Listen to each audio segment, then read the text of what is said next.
जैसा कि नाम है, आप तक पहुंचाएंगे सही और सटीक खबर। जनता की सुननी है और सरकार को सुनानी है। ये है आई ऑफ ट्रुथ। नमस्कार दोस्तों, आप देख रहे हैं आई ऑफ ट्रुथ और मैं हूं आपके साथ अनु जैन रोहतगी। आज हम बात कर रहे हैं बिहार में हाल ही में हुई जाति जनगणना के बारे में।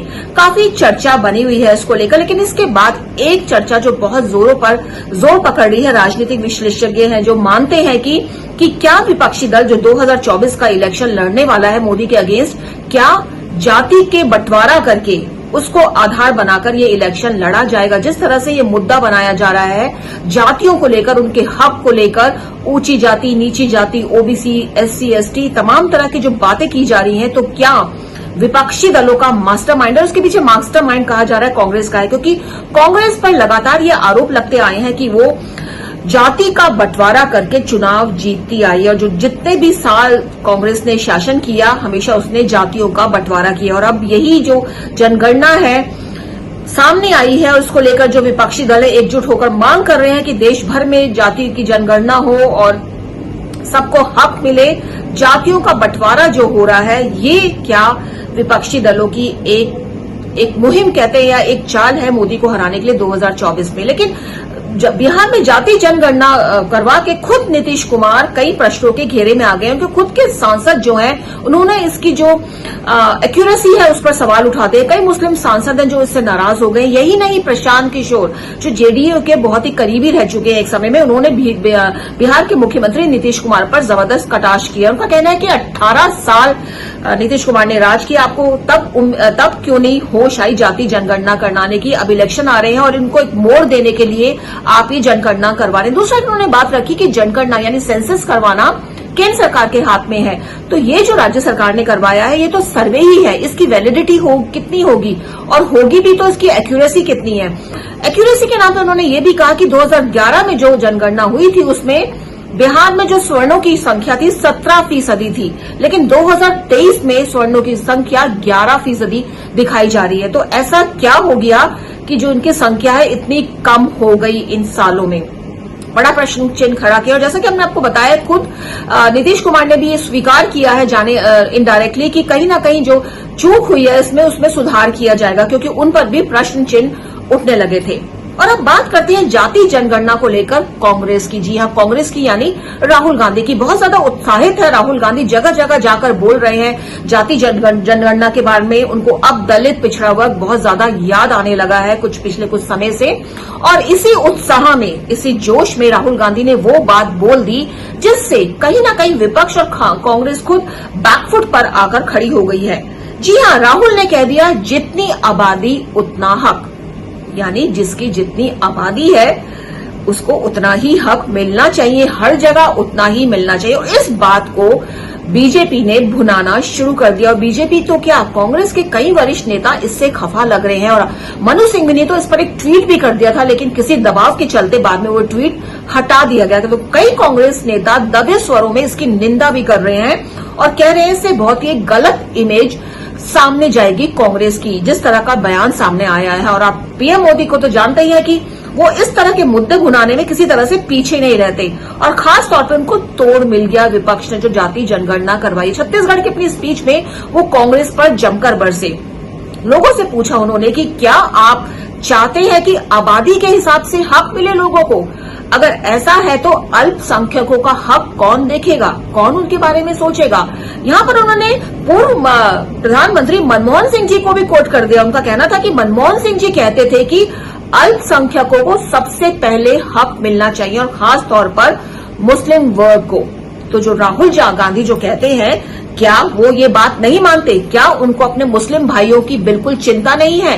अल्पसंख्यकों की अगर वो बात नहीं कर रही, जितनी आबादी उतना हक की अगर बात कर रहे हैं, तो देश में सबसे ज्यादा आबादी किसकी है? सबसे ज्यादा आबादी हिंदुओं की है। और ऐसे में जो अल्पसंख्यक यहाँ रह रहे हैं, धर्मों के, अलग अलग धर्मों के, उनके हकों के बारे में कौन सोचेगा? जमकर पीएम मोदी बढ़ते और यहाँ पर उन्होंने तोड़ जो निकाला विपक्षी दलों का, जाति जनगणना का बात कर रहे हैं, एससी एसटी की बात कर रहे हैं, अदर बैकवर्ड क्लासेस की बात कर रहे हैं, दलितों की बात कर रहे हैं, यहाँ पे एक तोड़ निकाल दिया प्रधानमंत्री ने। उन्होंने एक नारा दे दिया मेरे लिए एक ही जाति है और वो जाति है गरीबी। मैं गरीबों के लिए काम करूंगा और मेरी जो योजनाएं हैं गरीबों के लिए हैं। सीधे तौर पर उन्होंने कह दिया कि वो गरीबों के हित में काम करते हैं और गरीब SC ST में भी हैं, वो दलित भी हैं, वो पिछड़े वर्गों में भी आते हैं, वो बड़ी कास्ट में भी आते हैं, गरीब हर जगह है। तो यहाँ उन्होंने जो पूरा हमारा समाज है उसमें उसके किसी भी तबके को, किसी भी वर्ग को नहीं छोड़ा, क्योंकि कोई भी तबके का जो व्यक्ति है वो गरीब हो सकता है। जरूरी नहीं है कि जो बहुत ज्यादा पिछड़े लोग हैं वो ही गरीब हों, जो दलित है वो ही गरीब हो, ऐसा नहीं है। कोई ब्राह्मण भी गरीब हो सकता है। पीएम मोदी ने कहा गरीबी, उन्होंने कहा कि मुझे गरीबों का ध्यान रखना और मेरी एक ही जाति है। और ये कह के जो एक कहते हैं ना कि विपक्ष ये नारा लेके आया था कि हमको OBC की चिंता है, हमको SC ST की चिंता है, वो पिछड़े समाज में रह रहे हैं, चिंता इसलिए क्योंकि वो गरीब है। लेकिन पीएम मोदी ने एक नारा दे दिया कि मुझे गरीबों की चिंता है और वो ही मेरी जाति है, मैं उसके लिए ही काम करूंगा। और कहीं ना कहीं इससे विपक्ष जो है थोड़ा भौचक्का और हैरान और परेशान भी हुआ है कि ये क्या हो गया, क्योंकि ये बात तो ठीक है, सभी जानते हैं देश में आज अगर हम एक टैक्सी ड्राइवर है, एक ऑटो ड्राइवर, एक सब्जी बेचने वाले की भी बात करें तो उसको भी पता है कि जरूरी नहीं है कि जो लोग दलित हैं, जो लोग अदर पिछड़े हैं वो गरीब हों, उनके पास बहुत ज्यादा अच्छी नौकरियों में, उनके पास धन दौलत भी है, बिजनेस में भी हैं ऐसे लोग। तो क्या उनको फायदा मिलना चाहिए या उन लोगों को फायदा मिलना चाहिए जो अभी तक पावर्टी, गरीबी में जी रहे हैं और गरीबी रेखा से ऊपर उठने के लिए संघर्ष कर रहे हैं? ये बात सब जानते हैं। एक हिंदुस्तानी और एक इंडियन अच्छी तरह से इस बात को पहचानता है कि हमारे देश में सबसे बड़ी प्रॉब्लम है गरीबी और अमीरी के बीच बढ़ती खाई। गरीब भी हैं, अमीर भी हैं, उन दोनों के बीच जो खाई है कि वो कैसे कम की जाए, सबसे असली मुद्दा ये है। आरक्षण तो बात की बात है, सबसे पहले इस खाई को हटाना है। आरक्षण में जैसे कि हमने पहले कहा और लोग भी ये समझते हैं कि आरक्षण का मतलब ये नहीं है कि आप जो लोग ऑलरेडी बहुत ज्यादा प्रिविलेज्ड हैं, चाहे वो दलित हो, OBC हो, किसी भी कास्ट के हो, उनको और फैसिलिटी मिल जाए, बल्कि इसका मतलब ये है जो हमारे समाज में सबसे नीचे तबके के लोग हैं, दलित हैं, पिछड़े हैं, SC ST हैं, किसी भी धर्म के हैं, किसी भी जाति के हैं, उनको कैसे ऊपर उठाया जाए।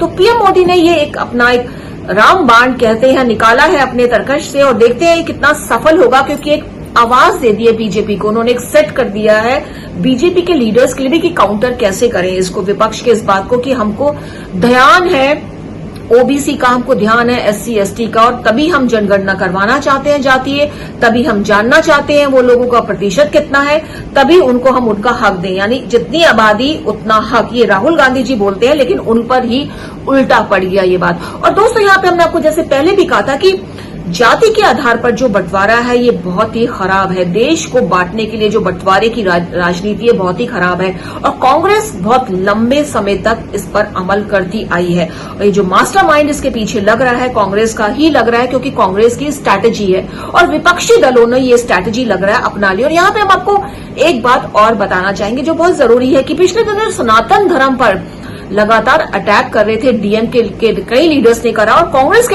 एक लीडर ने भी करा, जेडीयू का एक लीडर इसमें शामिल हो गया, लेकिन खुल करके किसी ने भी इसकी निंदा नहीं की। सिर्फ संजय राउत और कुछ एक नेताओं को छोड़कर सिंपली उन्होंने कह दिया कि ये गलत है, ऐसा नहीं होना चाहिए। कांग्रेस प्रवक्ता वेणुगोपाल ने कह दिया ये ऐसा नहीं होना चाहिए, लेकिन किसी ने इसकी कड़े शब्दों में निंदा नहीं की। जिस तरह से सनातन धर्म को HIV के साथ जोड़ा गया था, जिस तरह से कहा गया था इसको हम खत्म करना चाहिए, जड़ से खत्म करना चाहिए।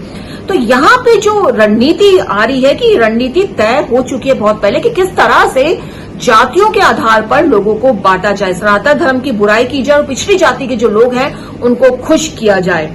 ये एक रणनीति है, ये अब समझ में आ रही है, सामने आ रही है। और बीजेपी के कई नेताओं ने इस पर बात भी की थी कि मुंबई में जो विपक्षी दलों की बैठक हुई थी उसमें ये एक रणनीति तय की गई थी और इस रणनीति के तहत ही सनातन धर्म पर हमला बोला गया। आपको बता दें कि तमिल के जो 5 राज्य हैं जिसमें केरल, तमिलनाडु, कर्नाटक और ये सब आते हैं, इसमें दलित वोट बहुत ज्यादा है। और वहां पे जब आप सनातन धर्म को गाली देते हैं, उसकी निंदा करते हैं, तो वहां की राजनीति, जो राजनेता बहुत ज्यादा चमक जाते हैं। और यही शायद मुंबई की मीटिंग में एक रणनीति अपनाई गई होगी कि दक्षिण से शुरुआत की जाए।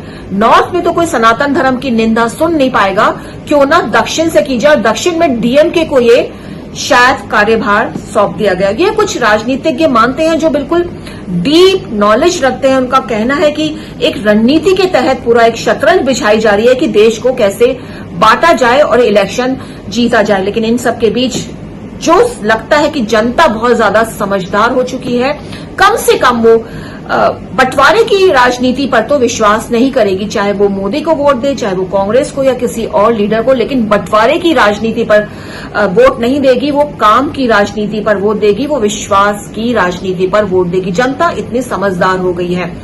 और हमको भी कोशिश यही होनी चाहिए कि जो इलेक्शन कोई भी जीते, चाहे कोई भी सरकार हो, कम से कम बंटवारे की राजनीति ना हो, एक फेयर इलेक्शंस हो। और राजनीति में कहते हैं ना कि सब कुछ वाजिब है, लेकिन देश का बंटवारा तो शायद नहीं होना चाहिए राजनीति में। इसको राजनीति से अलग कर देना चाहिए। दोस्तों, उम्मीद है हमारा ये प्रोग्राम आपको पसंद आया होगा। हमारी कोशिश रहती है कुछ इसी तरह की इन्फॉर्मेशन आपके सामने लाए। कोशिश रहती है आप तक सही और सटीक जानकारी पहुंचाए। बाकी असली जज तो आप ही है कि इस समय समाज में क्या हो रहा है, कौन सी राजनीतिक दल क्या कर रहे हैं, क्यों कर रहे हैं और किस लिए कर रहे हैं। तो आप देखते रहिए, बने रहिए हमारे चैनल आई ऑफ ट्रुथ के साथ। हमारे चैनल आई ऑफ ट्रुथ को सब्सक्राइब कीजिए यूट्यूब पर, इसे फॉलो कीजिए फेसबुक पर, इंस्टाग्राम पर, ट्विटर पर और कू पर। हमारे चैनल के बारे में फीडबैक देने के लिए हमें मेल कीजिए ioftruth.6@gmail.com पर।